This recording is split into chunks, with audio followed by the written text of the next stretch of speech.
지금 우리가 어떤 길을 찾을 때 내비게이션을 우리가 사용합니다. 요새는 내비게이션을 살 필요가 없죠. 거의 대부분의 스마트폰에 내비게이션이나 아니면 맵이 장착되어서 가고 싶은 곳을 자유롭게 찾아갈 수 있습니다. 그러나 이전에는 내비게이션이 없을 때는 지도가 있었어요. 지도를 보면서 내가 가고 싶은 그 자리를 찾아서 가곤 했습니다. 그런데 그 지도도 자세히 나와 있지 않기 때문에 종종 길을 헤맬 때가 있었습니다. 길을 헤맬 때 가장 좋은 방법은, 길을 찾는 좋은 방법은 그 근처에 있는 가스 스테이션에 들어가서 주유를 하고 있는 사람이나 아니면 가스 스테이션 직원에게 내가 가야 되고 내가 찾는 장소가 여기입니다 라고 물어볼 때 거의 대부분 쉽게 그 사람들이 얘기해서 찾을 수가 있습니다. 그런데 한 번은 제가 길을 잘못 들었는데 가스 스테이션에 들어가라고 얘기하는 아내의 충고를 제가 무시하고 내 감이 맞아 고집 부리다가 이상한 데로 운전을 하고 뺑뺑 돌다가 시간만 낭비하고 잡아먹고 난 후에 속으로 아차 하면서 그때 고집 부리지 말고 아내 말을 들을 거 하고 후회한 적이 있습니다. 고집이 무엇인가? 국어사전에 보면 고집은 자기 의견을 바꾸거나 고치지 않고 굳게 버팀, 그것이 고집이에요. 고집이란 단어 제 첫 번째 고, 한자로 딱딱할 고자입니다. 굳을 고자를 쓰이고 있습니다. 마음이 딱딱하게 굳어버린 거예요. 사진에 보면 여러 종류의 고집이 있습니다. 예를 들어서 쓸데없이 고집을 부리는 사람, 닭고집이라고 얘기하고요. 끈질기게 센 고집을 쇠고집이라고 얘기합니다. 그리고 아주 심한 고집을 옹고집이라고 얘기하고, 융통성이 없고 외골수의 고집을 외고집이라고 얘기합니다. 지독하게 센 고집을 황고집이라고 얘기합니다. 심지어 속된 말로 똥고집이라는 말도 있죠. 고집 뒤에는 반드시 따라오는 단어가 그 다음에 있습니다. 고집, 뭐가 따라오죠? 고집, 불통 따라옵니다. 한마디로 고집, 불통, 고집이 있는 사람은 불통, 의사가 소통이 되지 않는다는 거죠.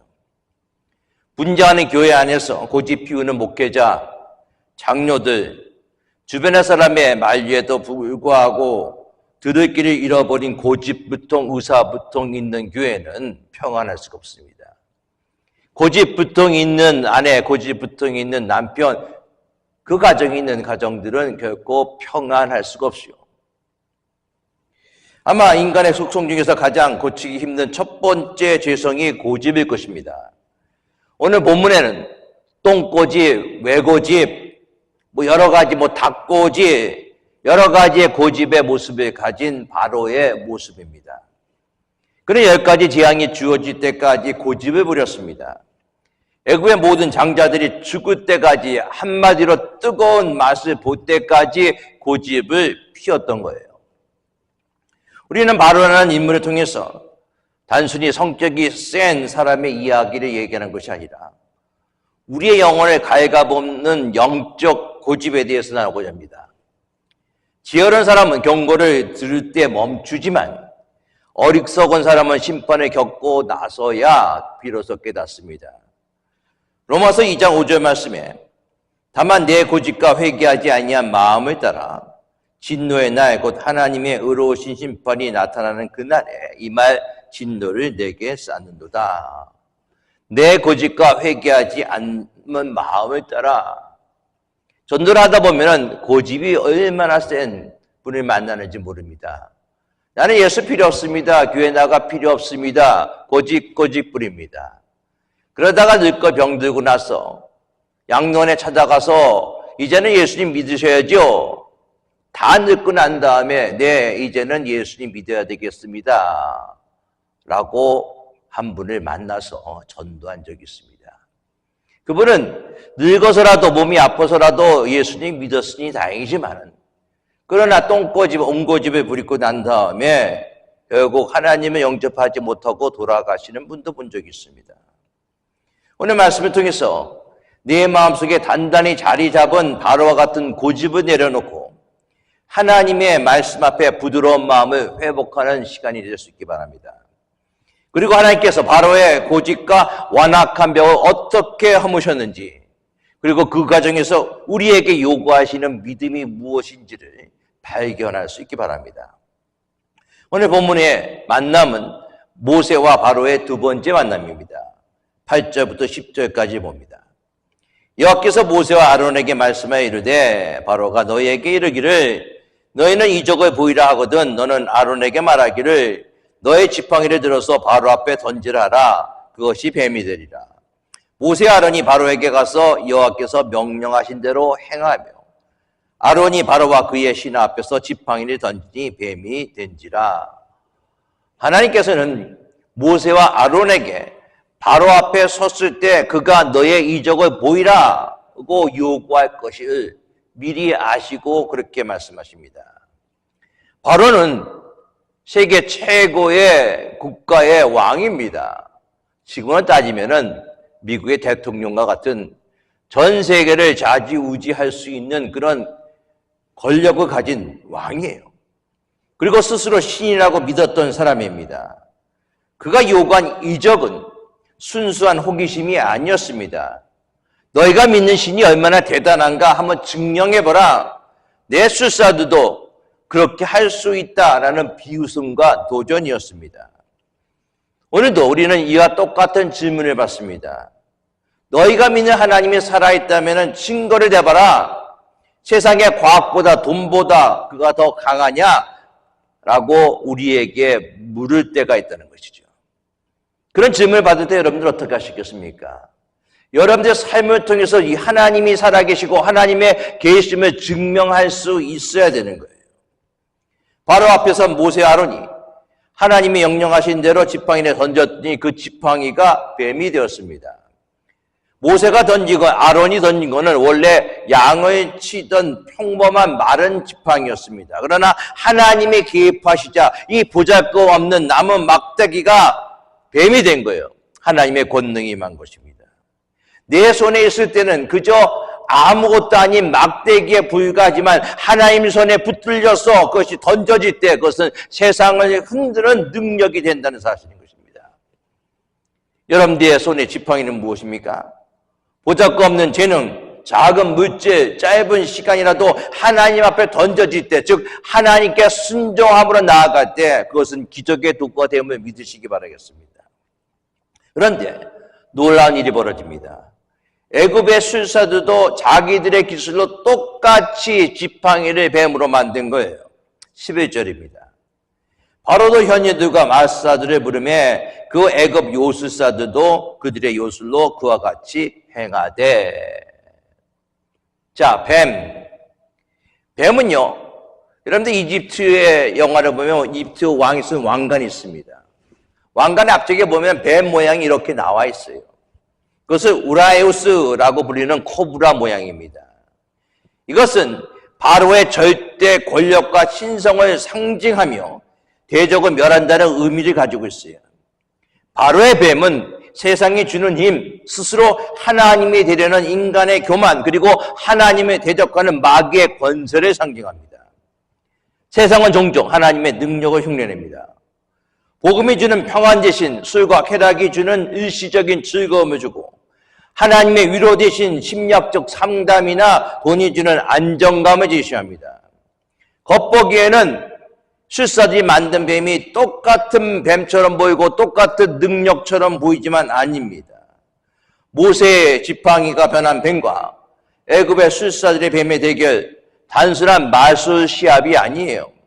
이것은 누가 진짜 통치자인가를 가리는 영적 전쟁의 시작입니다. 12절 13절 말씀 봅니다. 각 사람이 지팡이를 던짐에 뱀이 되었으나 아론의 지팡이가 그들의 지팡이를 삼키니라. 그러나 바로의 마음이 완악하여 그들의 말을 듣지 아니하니 여호와의 말씀과 같더라. 아론의 지팡이가 그들의 지팡이를 삼키니라. 여러분들 이것이 핵심입니다. 세상의 위로, 세상의 힘, 세상의 우상은 결코 하나님의 권능 앞에 소멸될 수밖에 없는 유일한 것입니다. 유한한 것이.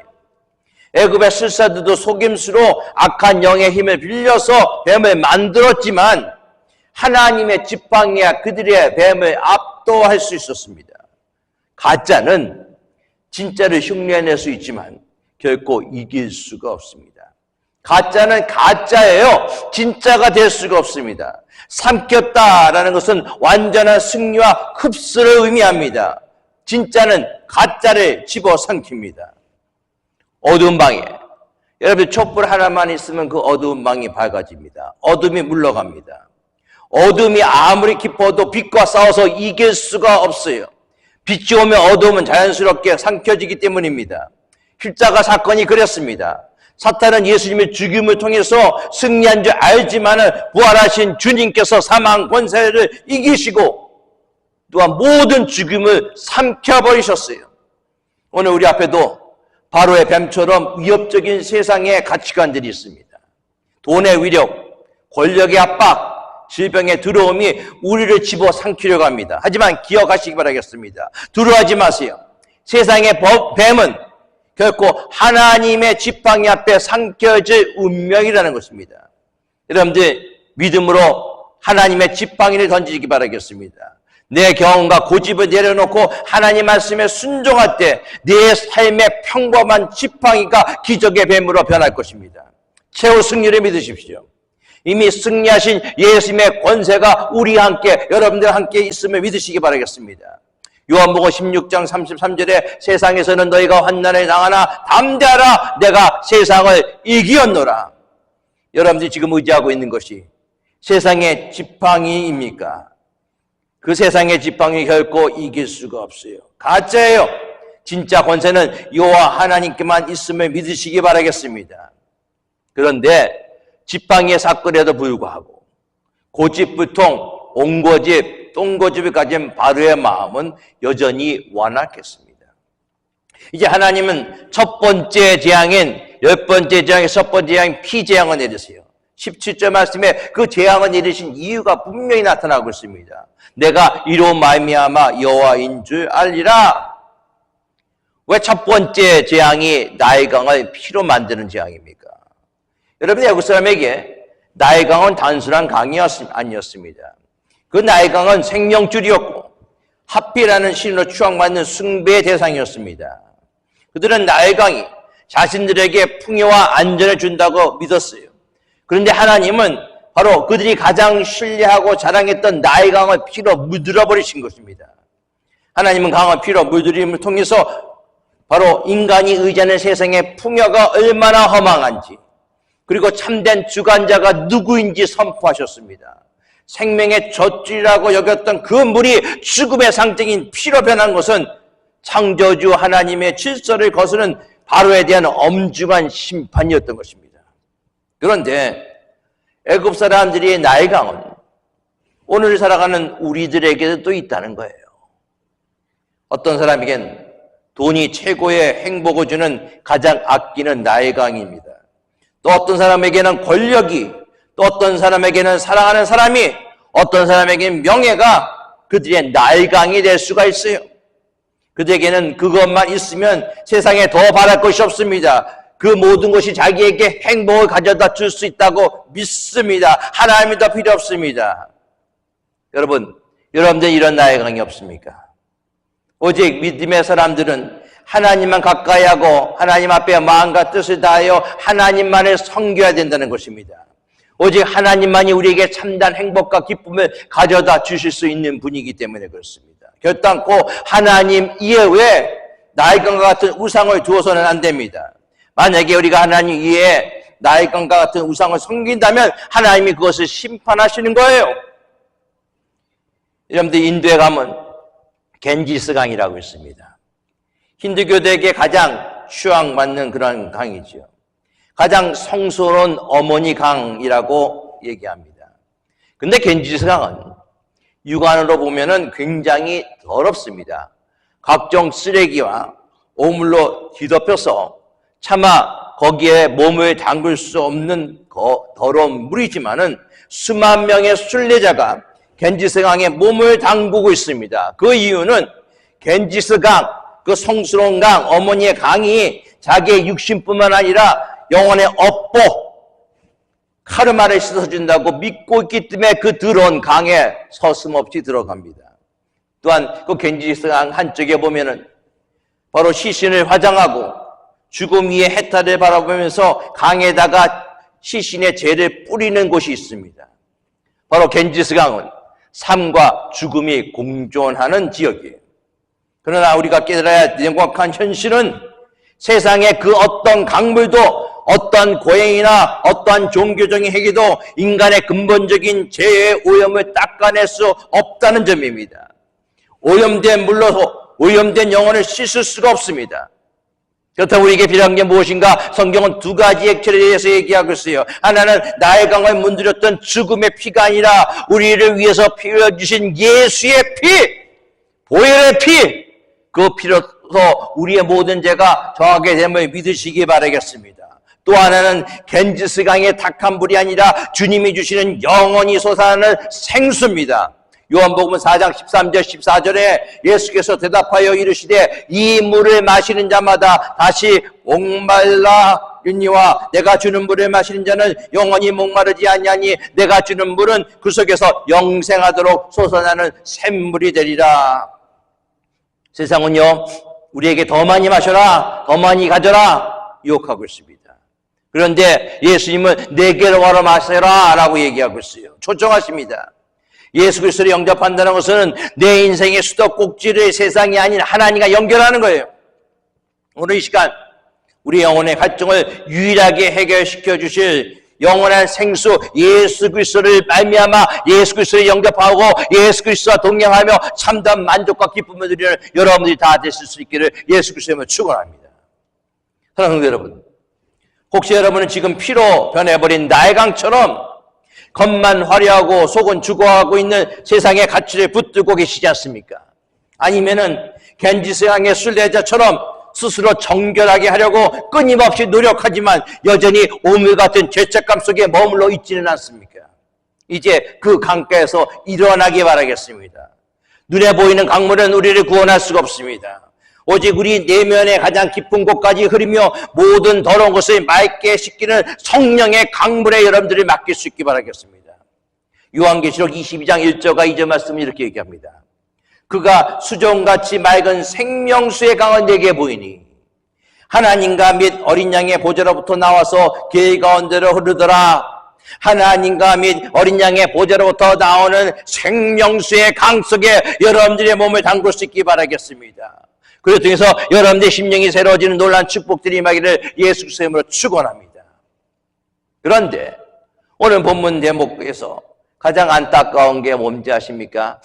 바로의 반응이에요. 22절 23절입니다. 애굽의 요술사들도 자기들의 요술로 그와 같이 행함으로 바로의 마음이 완악하여 그 뒤의 말을 듣지 아니하니 여호와의 말씀과 같더라. 바로가 돌이켜 궁으로 들어가고 그 일에 관심도 가지지 아니하였고 바로는 하나님의 재앙을 보았을 때 애굽의 요술사를 부릅니다. 그들도 요술로 나의 강의 물을 피로 변하게 해요. 여기서 바로의 완악함이 정당성을 얻습니다. 여호와나 우리의 요술사나 전혀 다를 것 같구나. 우리 요술사도 물을 피로 변할 수가 있구나 라고 생각합니다. 영적 착각이죠. 바로는 하나님의 기적을 초자연적인 주권으로 보지 않습니다. 단순한 기적, 단순한 매직 현상으로 취급하고 있어요. 하나님의 세상의 여러 신 중에 하나로 취급할 때 마음은 완악해지기 시작합니다. 완악함이라는 단어는요, 하자크라는 히브리 단어예요. 그것은 단단하게 굳어버린 상태를 얘기하고 있습니다. 제일 처음에 얘기했던 고집이에요. 단단하게 굳어버린 마음의 모습입니다. 하나님이 기회를 주시고 하나님이 증거를 보여주심에도 불구하고 하나님이 경고하심에도 불구하고 마음의 문을 꽉 닫아버린 상태예요. 바로는 이적을 보고도 그의 마음이 완악하여 듣지 않았다. 성경은 이것을 여호와의 말씀과 같다라고 얘기하고 있습니다. 완악함은 단순히 고집이 센 것이 아니라 하나님의 말씀을 거부하기로 작정한 영적 상태예요. 기적을 보고도 변하지 않는 마음은 가장 무서운 형벌입니다. 가장 큰 재앙은 나의 강이 피로 변한 것이 아닙니다. 진짜 재앙은 하나님의 말씀을 듣고도 아무런 반응을 하지 않는 무감각한 굳어버린 마음이에요. 내 고집과 자존심 때문에 하나님의 통치를 거부하는 마음, 바로 심판 아래에 있는 마음입니다. 심지어 강물이 썩어서 냄새가 나고 백성들이 마실 물이 없고 고통당하는데도 바로는 어떻게 했어요? 자기 궁으로 들어가 버렸어요. 관심도 가지지 않았습니다. 백성의 고통을 뒤로하고 시원하고 안전한 자신의 궁으로 들어가 버렸습니다. 하나님의 경고를 무시하고 자기 고집을 위해서 눈과 귀를 닫아버린 의도적인 외면입니다. 바로의 완악함은 단순히 고집이 센 것을 넘어서 영적인 질병입니다.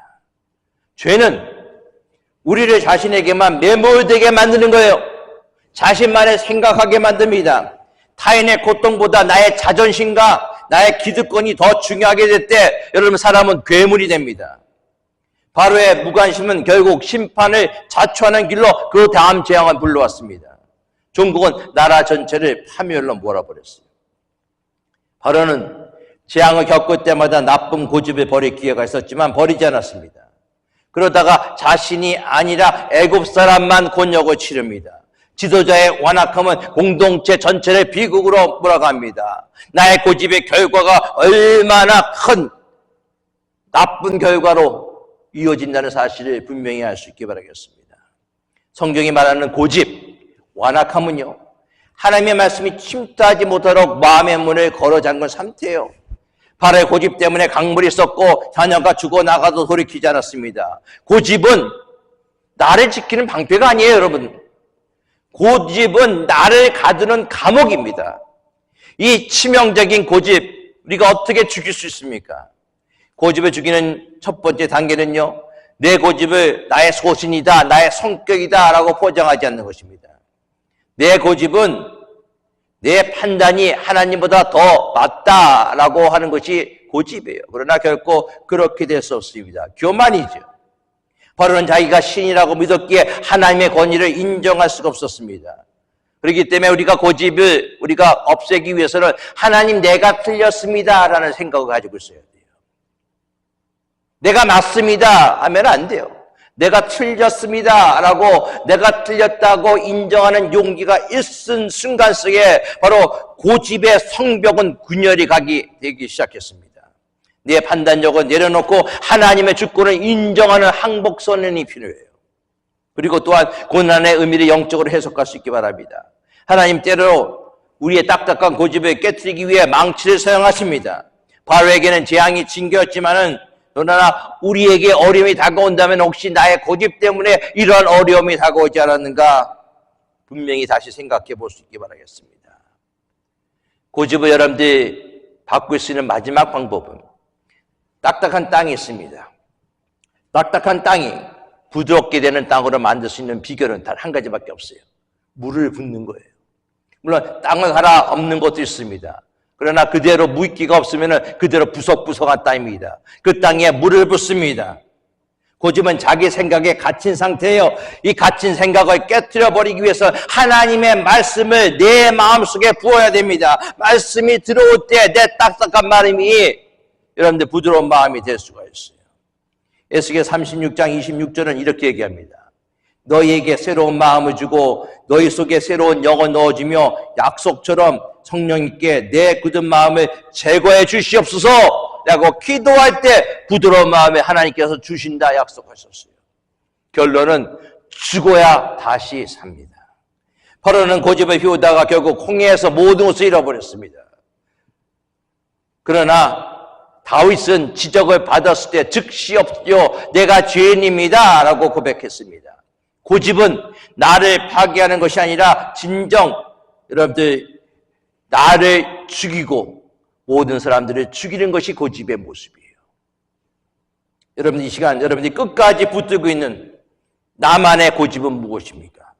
내 생각이 맞아. 절대 용서 못해. 이것만은 포기 못해 라고 외치는 그 고집은 무엇입니까?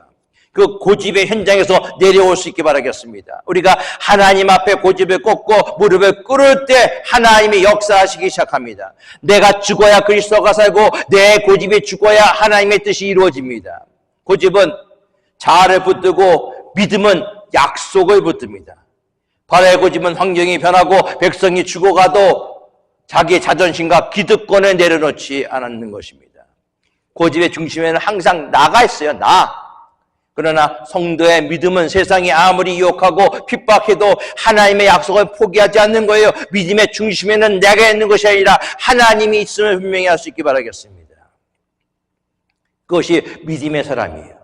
변하지 않는 믿음, 항상 한결한 믿음을 소유하는 여러분들 모습 될 수 있기 바라겠습니다. 내가 죽어야 돼요. 내가 죽어야 하나님의 말씀이 살아 역사합니다. 거룩한, 그러나 여러분들 한 가지 여러분들 당부할 필요가 있습니다. 거룩한 고집을 가지세요. 나쁜 고집은 죽이되 하나님을 향한 거룩한 열정은 더 단단하게 만드십시오. 세상과 적당히 타협하라고 유혹할 때 그때만큼은 바로가 가졌던 그 왕권보다 더 거룩한 뚝심이 우리에게 필요합니다. 하나님을 향한 신뢰와 복음을 향한 열정은 세상의 그 어떤 망치로도 깨뜨릴 수 없는 단단한 다이아몬드와 같은 믿음을 가질 수 있게 바라겠습니다. 나를 높이려는 내 고집이 죽을 때 비로소 나를 살리시는 하나님의 믿음이 우리 안에 역사할 것입니다. 야고보서 4장 6절은 우리에게 이렇게 말씀하십니다. 그러나 더욱 큰 은혜를 주시나니 그러므로 일렀을 때 하나님이 교만한 자를 물리치시고 겸손한 자에게 은혜를 주신다 하였노라. 내 안의 우상을 점검할 수 있게 바라겠습니다. 하나님보다 더 의지하려는 나의 강이 있다면 그것이 피로 변하기 전에 스스로 내려놓는 지혜가 있기 바랍니다. 부드러운 마음을 유지하십시오. 바로처럼 고집 피우다가 파멸의 길로 가는 것이 아니라 작은 징계와 경고 앞에서도 즉각 무릎 꿇는 순종의 사람이 되실 수 있기 바라겠습니다. 하나님은 저와 여러분들을 구원하시기 위해 지금도 일하고 계십니다. 애굽의 완악함을 깨뜨리신 그 권능의 손길이 오늘 우리의 삶의 결박의 모든 것을 끊고 진정한 자유를 주시기 위해서 여러분들과 함께 하십니다. 이러한 하나님을 믿고 주님을 따라가는 저와 여러분들의 모습이 될 수 있기를 예수 그리스도의 이름으로 축원합니다. 기도하겠습니다. 전능하신 하나님, 세상의 가짜 권세에 휘두르지 않고 오직 주님의 권능만을 신뢰하게 하소서. 내 삶의 우상이었던 나의 강을 내려놓고 생명의 근원이신 주님께만 소망을 두게 하소서. 우리의 마음이 바로처럼 완악해지지 않도록 늘 성령으로 기도하고 성령을 따라 살아가도록 허락하여 주시옵소서. 예수 그리스도의 이름으로 기도드리옵나이다. 아멘.